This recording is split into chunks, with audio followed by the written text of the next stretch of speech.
Hello everyone, it is day 2 of the Writing Institute. Let's go ahead and see how today unfolds.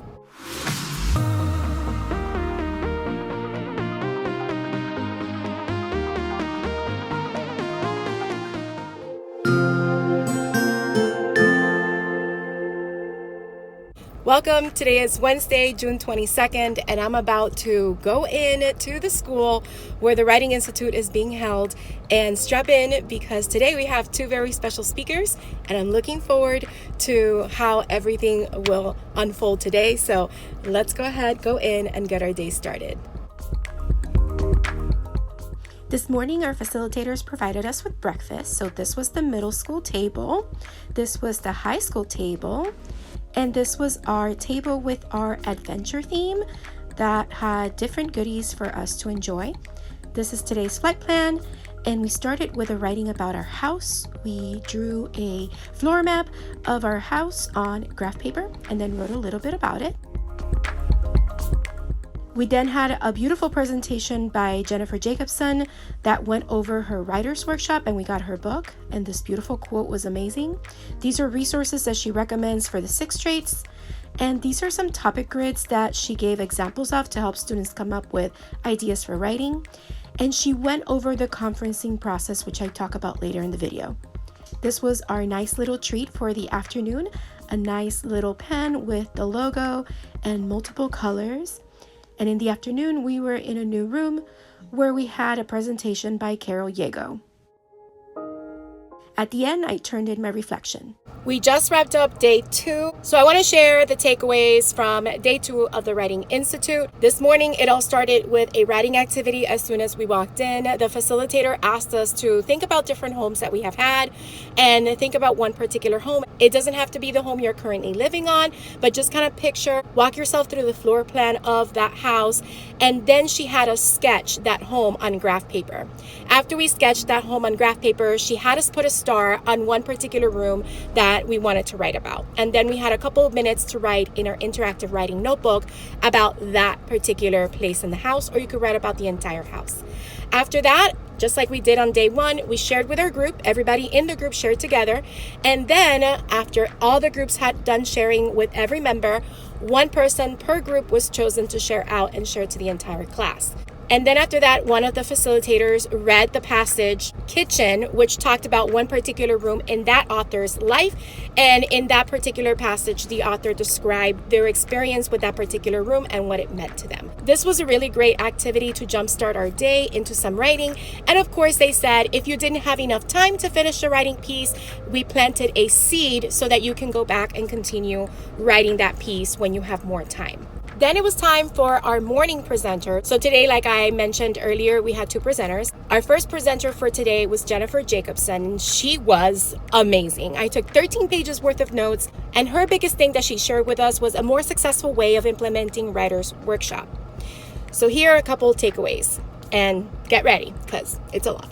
If you want to learn more about Jennifer Jacobson, I suggest you go to her site, www.jenniferjacobson.com. I'll link it down below. And she's basically a writer, a teacher, and she currently works with aspiring writers who want to write children's books. As soon as her presentation started, she started with this quote that says, "What makes good writing hasn't changed." Even if your textbooks change, even if your standards change, good writing is still good writing, and that's what we need to continue to keep in mind and continue teaching. The first activity that she showed us was an I used to be poem. She basically started by saying that I think it was a 5th or a 6th grade class. She walked into this particular class and she noticed that the students were working on a writing activity that had fill in the blanks. And the students basically had some sentence starters and they just needed to fill in the blanks. It was an I used to be poem. She started by saying that kids don't learn by worksheets, especially fill in the blank worksheets where they don't need to do that much thinking. Kids learn by writing and engaging in the practice of writing.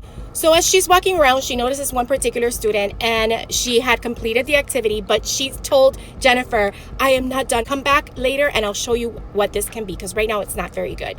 So when she did that, she came back later and the difference between both poems is remarkable. It was actually a 2-slide poem, but I only took a picture of the first slide, but you can see how the writing is richer and better when you give the student a choice on what they should write, not just give them a fill in the blank so that they just fill in what you expect them to write. She then went on to say that teachers need to be coaches. Coaches give immediate feedback and time to practice. Now that feedback includes positive reinforcement and specific learning goals. The bottom line is that we learn to write by being told what you do well, and this has a better outcome than just being told what you're doing wrong. Jennifer's presentation mostly focused on positive reinforcement, and that was the whole thing throughout her entire morning presentation.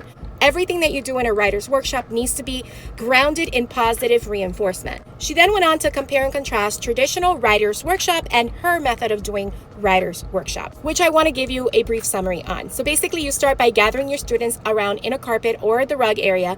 And yes, she says she's done this with middle school and high school students. And that just gives you a different kind of feeling when you have the students grouped closer to you in that kind of classroom rug or carpet area. And while you're there, you share with the students your mini lesson. Focus on mini, which should take about 10 minutes on whatever skill you want to focus on for that week or that day. Like I said, gathering around in a classroom carpet or rug just sets a different tone. Again, she focused on this mini lesson being mini. She stressed the importance of making sure that during your writing block, however long that is, your students spend more time writing than listening to you talk. Because in the end, students learn to write by actually doing the act of writing. The more time students write, the better writers they become. After the teacher conducts the mini lesson, the teacher doesn't give them a specific writing prompt to focus on.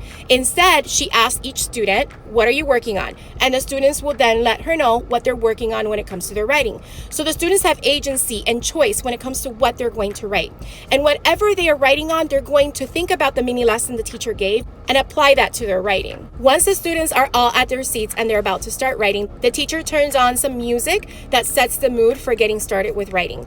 It is music that doesn't have any lyrics. I like to personally use Lo-fi music. So Lo-fi Girl is a channel here on YouTube, and I like to use her type of music. But you could also use like cafe style music, jazz music, classical music, whatever music you choose. Try to keep to the same type of music or the same music choices so that your students know when they hear that music, it's time to write and get serious about writing. As the students are writing, the teacher is not walking around the classroom, because what that does is it distracts students. And usually having the teacher walk around doesn't help the students get into deep writing. So for the first 3 to 5 minutes, the teacher is actually sitting at her seat, writing herself. And that is writing that you can then model to students later or show during a mini lesson, etc. Now, after those 3 to 5 minutes, there is a silent cue that lets the students know that it's time for conferencing. Conferencing is a crucial and important part of this writer's workshop. Now, this is a really great, interesting way that Jennifer showed us how to do conferencing. So once a teacher is ready for conferencing, one of the silent cues that she suggests is that you turn off the music for writing, or if you don't want to turn it off, you lower the volume so that students know, okay, now it's time for conferencing. And the students actually sign up for conferencing. Again, choice, letting the teacher know that they are ready to conference about their writing. And there's different ways that you can do this. You can have a chart where you have 1, 2, 3, and you have students come up and write their names. And the teacher goes 1, 2, 3, meeting with each student. And Jennifer said that on a very, very good day, she can conference with about 7 students. An important thing to make sure you remember is conferencing is mandatory. You do not have a choice to say, oh, I don't have time for a conferencing today. You need to make sure you do it, because this is a really great way for writers to grow as writers and to have their writing celebrated, because these are the different steps which she conducts her conferencing. Number 1 is that she reflects or mirrors what the student has written. So when she calls the student to come to her, she first starts by saying, okay, go ahead and share your writing out loud. The teacher does not look at the student's writing, because that will prevent you from getting distracted with their conventions or errors that you see in their writing. Instead, you're just listening to what the child is reading. And of course, it's okay if what they're reading to you doesn't really match what they have written, because what they're reading to you is probably what they expect their writing to sound like. So the teacher just listens intently as a child reads their writing to the teacher. The teacher can then take some notes, maybe a word or two to remember what you're going to reflect or mirror back to the student. After the student shares their writing, the teacher reflects or repeats what they heard in their writing. This helps the student feel validated because they have been heard, and they feel like their writing is important because the teacher remembered what they wrote and specific details. This also encourages students to be more specific and use more details when they're writing, so that when they go conferencing with their teacher, they know their teacher's going to hear those details and be able to repeat them back to them, so that they can see if their teacher read and understood and listened to what they had to write. After the teacher reflects or mirrors back to the student what they wrote in their writing, the teacher then points to specific places or skills that the students did in their writing that were great. So areas in their writing that the student is really doing well in. It could be details, it could be organization. You just look at all the different ways that the students is working really well in their writing. Again, is that focus on positive reinforcement. I had to stop for a moment because I just ran into Belinda, who follows me on Instagram and YouTube. So shout out to Belinda. It was so nice to see you here at the Institute and have a nice conversation with you. Looking forward to many more. So let me continue with the steps to conferencing. So after pointing to the students all the amazing writing skills that they use correctly in their writing, you want to go ahead and question them about their writing. This is a really good way to have them reflect on their writing and ways that they can revise it. If you notice that they didn't include a lot of details about a specific thing in their writing, maybe you want to ask them, so what did the house look like? What was on the porch? And things like that, so that the students can then have an idea of what to work on when they go back to their seats to revise. So I really love that because it makes the students really think about their writing and how they can make improvements. You also want to make sure you pick one convention skill that you want the student to focus on. So that is when you actually look at their writing and you look at what convention skills the student needs to work on, and you let them know, maybe use that as a teachable opportunity, which is the last step. You teach the student one skill so that they know, or maybe have a refresher of what they need to do in their writing to maybe revise and edit it. Love that idea for conferencing. And of course, after conferencing, it's time for the author's chair. In the author's chair, you always end with 3 students who want to share their writing, and the students actually sign up for author's chair. And when it's time for a student to share, they go to the author's chair, they sit there, they share their writing, and everyone listens. After the child finishes reading their writing, they then ask, any pointing? In other words, opening the floor for students to raise their hand and tell the student what they liked about their writing. So any points that were really well done, any writing skills that they did well. And the students, of course, will get better at this with more practice. And it's important to know that the teacher should always raise their hand and be able to provide things that the teacher notices that the student did well. After the pointing finishes, then the student author asks, are there any questions? And that's when students raise their hand and the student chooses who to pick on to ask their question. Again, the questioning strategy is similar to the conferencing step of questioning, where the students are not telling the writer what they need to fix or what they did wrong. Instead, they're prompting questions that make the writer think. The writer is not answering questions at that time. They're just listening to the questions. As a teacher, you might want on a post-it note, if there's a really good question that a student asks, you want to write it down so that when the student finishes sharing the author's chair, you can then put that sticky on their notebook so the student has an idea of what they need to work on. Obviously, the student just listens to the questions and thinks about ways that they can improve their writing. After that, they go back to their seat and they can go ahead and choose to revise as needed. I should also point out that with the questioning part, when the child author hears the question that their classmate is asking them, they just respond with, thank you for your question. And they have that in mind. And again, as a teacher, you write down any questions that were good. Then you continue the same process with the next 2 students and finish there. The end of the writer's workshop is publishing, and there are different ways that you can publish your students' writing. Some of the ways that I like that she shared was to share the writing on bulletin boards. You can actually type it up for them, or just leave it as it is with their corrections and their crossouts, and just put a note, work in progress, because that's the reality of it. You can also choose to have a class writing book based on genre or a specific writing skill. You can read their writing on a podcast. You can include their writing in a newsletter, like a classroom newsletter, or you can have an author's tea where all the students are sharing particular writing pieces that they are proud of. Jennifer then went on to share one of her favorite writing activities to do the first day of school to establish Writer's Workshop. She says that sometimes she's surprised how districts or different administration expects teachers to implement Writer's Workshop in 1 month when she says she can do it in 2 days.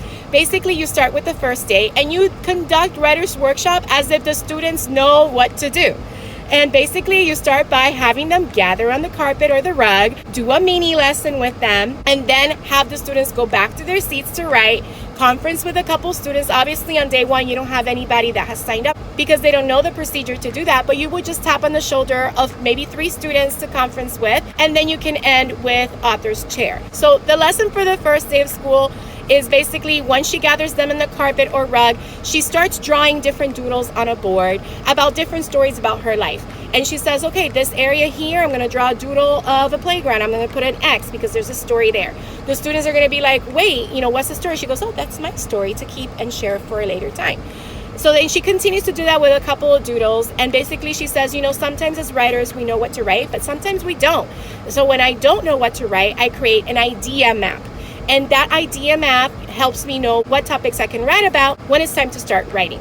So then, of course, she lets the students know, okay, now it's time for you to go write. I'm sure a lot of you know what to write about because as she's sharing her doodles, maybe it sparks a story that comes to mind for the students of something that they can relate to that happened to them as well. And she also says, or if you don't, you can go ahead and create an idea map like the one that I have shown you. So again, you're giving students choice. I thought that was a really great example, and I can't wait to introduce that to my students at the beginning of the school year. I love how Jennifer emphasized that drawing is a fabulous form of writing. Every time you draw, you get more quality details you may not have thought of. So again, use that imagery, that drawing to help writers come up with ideas on what they should write.